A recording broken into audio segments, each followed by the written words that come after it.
ज्या निवडणुकांची वाट आपण बघत होतो त्या निवडणुका तोंडावर आलेल्या आहेत आणि चौगुले साहेब म्हटलं तसं निवडणुका काय आपल्याला नवीन नाही आहेत, परंतु तरी देखील पूर्वीच्या निवडणुका आणि आत्ताच्या निवडणुकामध्ये वेळोवेळी तंत्रामध्ये खूप बदल होत गेला. पूर्वी सोशल मीडिया नसायचंच. पूर्वी निवडणुकामध्ये अनेक वेळा तुम्हाला माहीत नसेल, परंतु पूर्वी काही बंधनं नसायची. नंतर शेषन साहेब आले, त्यांनी अनेक बंधनं आणली आणि निवडणुका अतिशय शांत वातावरणामध्ये, म्हणजे निवडणूक आहे की नाही असं सुद्धा कळत नाही, परंतु त्या वातावरणामध्ये मतदारांपर्यंत आपला उमेदवार पोचवणं, आपला पक्ष पोचवणं, आपल्या सरकारने केलेलं काम पोचवणं, ही सगळी जबाबदारी आपली आहे. आणि त्या दृष्टीनं जर आपण तयारी नाही केली तर शेवटी आपल्याला लोकांपर्यंत पोचणं फार अवघड जातं. आपण सुदैवाने आपल्या निवडणुका 5व्या टप्प्यामध्ये, म्हणजे माझ्या माहितीप्रमाणे 20 मेला आहेत, त्यामुळे आपल्याकडे वेळ मिळाला, आपण लवकर जागे झालेलो आहोत. आणि आजच्या मेळाव्याचा उद्देशच तो आहे, लोकांना थोडंसं जागरूक करणं, पदाधिकाऱ्यांना जागरूक करणं आणि कशा प्रकारे आपण लोकांपर्यंत पोचायचं आहे याच्या बाबतीमध्ये थोडंसं संवाद साधण्याचा आजचा हा कार्यक्रम आहे. मी खरं तर आपल्या सगळ्यांचे खूप आभार मानतो की 1 दिवसाची नोटीस देऊन सुद्धा इतकी तुडुंब गर्दी या ठिकाणी झालेली आहे आणि फक्त प्रमुख पदाधिकाऱ्यांना आपण आज या ठिकाणी बोलवलेलं आहे. चौगुले साहेबांनी या नव्या मुंबईच्या बाबतीमध्ये केसरकर सर आपल्याला सविस्तर माहिती दिलेली आहे आणि वस्तुस्थिती की नव्या मुंबईमध्ये शिवसेनेची ताकद खूप वाढलेली आहे. शिवसेनेचे 35-40 नगरसेवक हे आपल्याबरोबर आलेले आहेत. लोकांमध्ये ज्यांना स्थान आहे अशा प्रकारचे सगळे पदाधिकारी या आपल्या खऱ्या शिवसेनेमध्ये आलेले आहेत.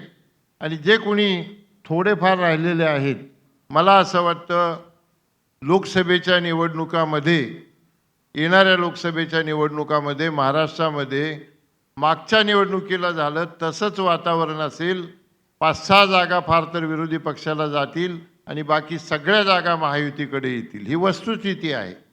आज हे जे बोंबलतायत, हे जे टीकाटिप्पणी करतायत, त्यांना जनतेला माहिती की हे सगळे निष्क्रिय नेते आहेत आणि हे सगळे बाद झालेले नेते आहेत, हे सगळे एक्सपायरी डेटवाले नेते आहेत. त्याच्यामध्ये एकाही माणसामध्ये काम करण्याची धमक राहिलेली नाही किंवा पॉझिटिव्ह कुठलं काम करण्याची धमक राहिलेली नाही. आपण ताई मगा सरोजताई सांगत होत्या की या आपल्या मुख्यमंत्र्यांनी इतके निर्णय घेतलेले आहेत की ते निर्णय जरी आपण फक्त लोकांपर्यंत पोहोचवले तरी दुसरं काही करण्याची गरज नाही. ऐतिहासिक निर्णय, वारंवार मी आपण सगळ्या मिटिंगामध्ये, सभांमध्ये सांगतो की ऐतिहासिक निर्णय सर तुमच्या सरकारने, आपल्या सरकारने घेतलेले आहेत. पूर्वी शेतकऱ्याला विमा उतरायचं म्हणजे एक महाकठीण कर्म वाटायचं, पैसे मिळवायचे विम्याचे म्हणजे महाकठीण कर्म वाटायचं. पण या मुख्यमंत्री महोदयाच्या नेतृत्वाखाली या सरकारने 1 रुपयामध्ये विमा उतरवण्याचं काम केलं आणि शेतकऱ्यांना फार मोठा दिलासा दिला.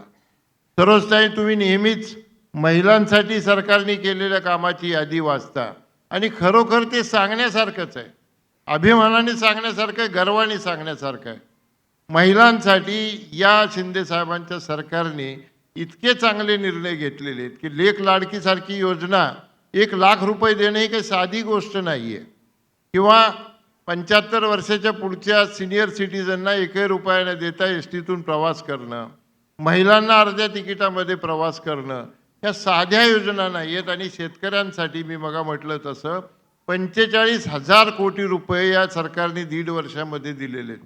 अनेक निर्णय आज आपण पाहतो, आपल्या जवळचा कुणी कार्यकर्ता असेल, त्याचा नातेवाईक असेल, त्याचा मित्र असेल आणि त्याला जर मदत पाहिजे असेल मुख्यमंत्री फंडातून तर 2 ते 3 दिवसामध्ये ऑनलाईन आपण अर्ज कागद पाठवल्यानंतर मदत मिळते. आणि साहेबांनी 2 वर्षाच्या आत, 1.5 वर्षामध्ये 200 कोटी रुपयाचं वाटप या रुग्णांना केलेलं आहे. 500 ठिकाणी हिंदुहृदय सम्राट बाळासाहेब ठाकरेंच्या नावाने मोफत तपासणी, मोफत उपचार दवाखाने सुरू केलेले आहेत. अनेक योजना आम्ही शासनामध्ये 33 वर्ष काढली, पण इतक्या मोठ्या लोकांना उपयोगी पडणाऱ्या इतक्या असंख्य योजना करणारा हा पहिलाच मुख्यमंत्री आम्ही पाहतोय. मी स्वतः मुख्यमंत्री कार्यालयामध्ये काम केलेलं आहे, मंत्रालयामध्ये काम केलेलं आहे. त्यामुळे निर्णय किती विलंबाने होतात किती टाळाटाळ केली जाते याची आम्हाला चांगली कल्पना आहे. पण या साहेबांचं काम म्हणजे झट मंगणी पट शादी असतं. त्याला पटलं की दुसऱ्या दिवशी ते जी आर काढतात. आता विजय माने साहेब मग सांगत होते की या शहरामध्ये 6 ते 7 हजार सिनियर सिटीजनची नोंद चौगुले साहेबांनी आणि आम्ही प्लॅनिंग करून केलेली आणि येणाऱ्या काळामध्ये 3-3 हजार रुपये प्रत्येक सिनियर सिटीजनच्या खात्यामध्ये काही न करता आपण त्यांचं काम केलेलं असल्यामुळं मिळणार आहेत त्यांना. साधी गोष्ट नाही मित्रांनो. आपल्याला 3,000 6,000 काही वाटत नाही, पण ज्याला गरज आहे त्याला 1-1 रुपयाचं महत्त्व असतं. प्रत्येक शेतकऱ्याच्या खात्यामध्ये वर्षामध्ये 12,000 रुपये काही न करता एका क्लिकने जमा होतात.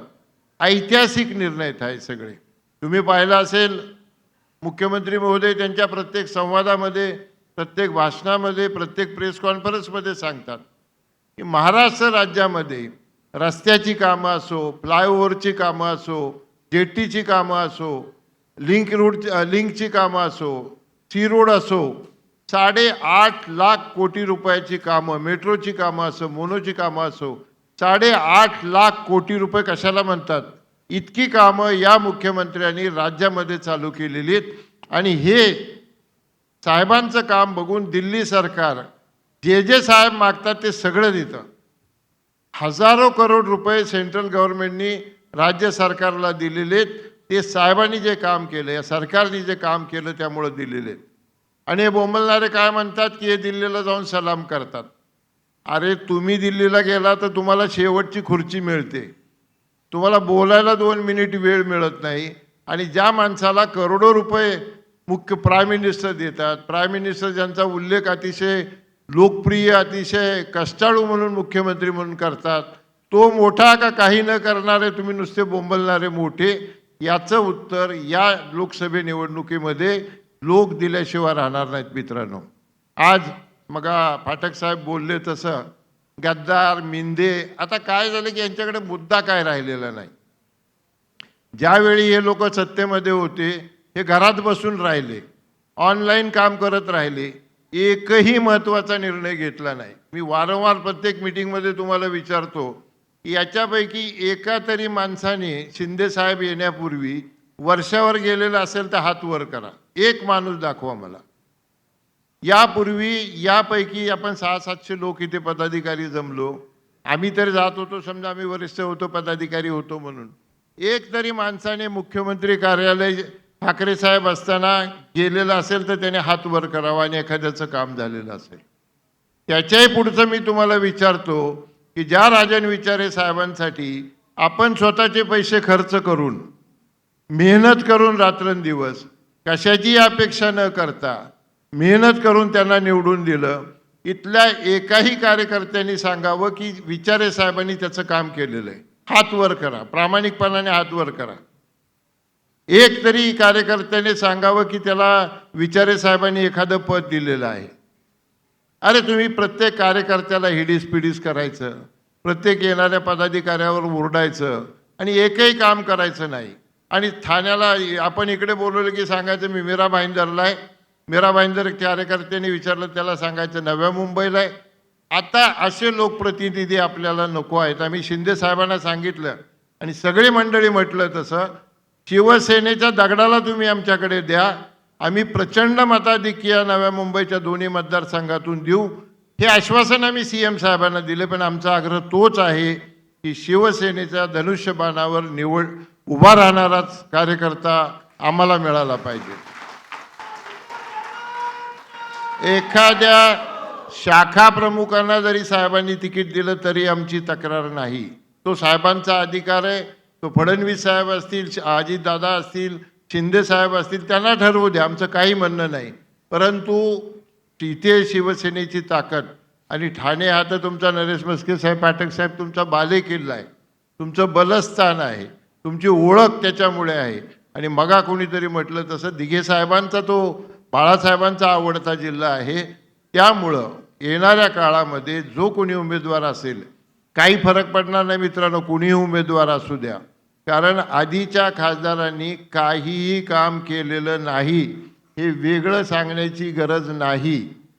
तुम्ही कार्यक्रम करायचा, तुम्हीच हार आणायचा, तुम्हीच नारळ आणायचे, तुम्हीच फटाकडे खर्चाने फोडायचे आणि यांनी यायचं आणि कुणातरी 4 लोकांना काहीतरी वेडवाकडं बोलायचं, याच्या पलीकडे 10 वर्षामध्ये काही घडलेलं नाही मी तुम्हाला सांगतो. आणि भाषणासाठी नाही सांगत, तुम्ही कुठल्याही कार्यकर्त्याला रँडमली विचारा, तो हेच बोलेल. गेलं तर 4-4 तास भेटायचं नाही, ऑफिसमध्ये माणसं 4-4 तास बसून राहायची, लेटर पाहिजे असेल एखादा तर आठवडा लागायचा. असा लोकप्रतिनिधी आपल्याला नको आहे. आपल्याला लोकप्रतिनिधी चौगुले साहेब म्हटले तसं आम्ही तुम्हा लोकांना 24 तास उपलब्ध असतो. कुणाचाही फोन आम्ही टाळत नाही, कुणाचंही काम आम्ही टाळत नाही. तर आपल्याला लोकांना मदत करणारा, लोकांमध्ये राहणारा आणि कार्यकर्त्यांबद्दल प्रेम असणारा एखादा लोकप्रतिनिधी पाहिजे. म्हणून आम्ही साहेबांवर सोपवले, कुणालाही द्या, आम्ही त्याला निवडून देऊ. आणि यावेळी आता गद्दार म्हणतात, तुम्हाला सगळ्यांना माहिती आहे गद्दारी कुणी केली. भाजपबरोबर तुम्ही निवडणुका लढवला, भाजपची ताकद बरोबर घेऊन शिवसेनेची ताकद एकत्र करून तुम्ही निवडणुका लढवल्या आणि एका खुर्चीसाठी हिंदुत्व सोडून तुम्ही कुणाच्या तरी मांडीवर जाऊन बसला जिथे तुम्हाला शून्य किंमत आहे. ते गद्दार आहेत का आपण गद्दार आहे? आपल्याला गद्दार म्हणण्याचा यांना कुठलाही नैतिक अधिकार नाही. यांची किंमत शून्य झालेली आहे. आणि लिहून देतो तुम्हाला, हाताच्या बोटावर मोजण्या इतके खासदार सुद्धा त्यांचे निवडून येणार नाहीत. हे लिहून ठेवा तुम्ही आज, कारण यांची ताकद संपलेली आहे. यांच्यामध्ये काही शक्ती राहिलेली नाही. लोकांमध्ये किंमत असलेला एकही माणूस यांच्याकडे राहिलेला नाही. यांच्याकडे फक्त भोंगे राहिलेले आहेत. दुसऱ्याच्या नावाने बोंबलायचं, दुसऱ्यावर टीका करायची, काहीतरी टोमणे मारायचे, ह्याच्या पलीकडे त्यांच्याकडे काही नाही आणि काही काम केलं नाही. अरे तुम्ही शिंदे साहेबांनी ज्याने हजारो निर्णय घेतले त्याच्या निर्णयावर टीका करता. तुम्ही काय काम केलं? तुम्ही काय काम केलं? एकही काम नाही केलं. तुम्ही एक शाळा काढली नाही, एखादं साखर कारखाना काढला नाही, एखादी सूतगिरणी काढली नाही, एखाद्या कार्यकर्त्याला पतसंस्था काढून दिली नाही, एखादी दूध संस्था काढली नाही. करता काय तुम्ही घरामध्ये बसून? काहीच करायचं नाही. आणि शिंदे साहेबासारख्या प्रचंड काम करणाऱ्या, 24 तास काम करणाऱ्या मुख्यमंत्र्यावर टीका करायला थोडी तरी आपल्याला नैतिकता पाहिजे, थोडी तरी शरम वाटली पाहिजे. त्यामुळं बोंबलण्याशिवाय यांच्याकडे काय राहिलं. आज मोदी साहेबांनी काहीतरी पक्षांनी जाहीर केलं की 10 सभा महाराष्ट्रामध्ये घेणार आहे. तेव्हा भोंग्यांनी सांगितलं की तुम्ही 10 काय 100 सभा घ्या, महाराष्ट्रात तुमचा एकही मनुष्य निवडून येणार नाही. म्हणजे इतका भंपकसारखं बोलणारे भोंगे त्यांच्याकडे फक्त राहिलेले आहेत. आणि या लोकसभा निवडणुकीनंतर त्यांचं तोंड कायमचं बंद होणार आहे.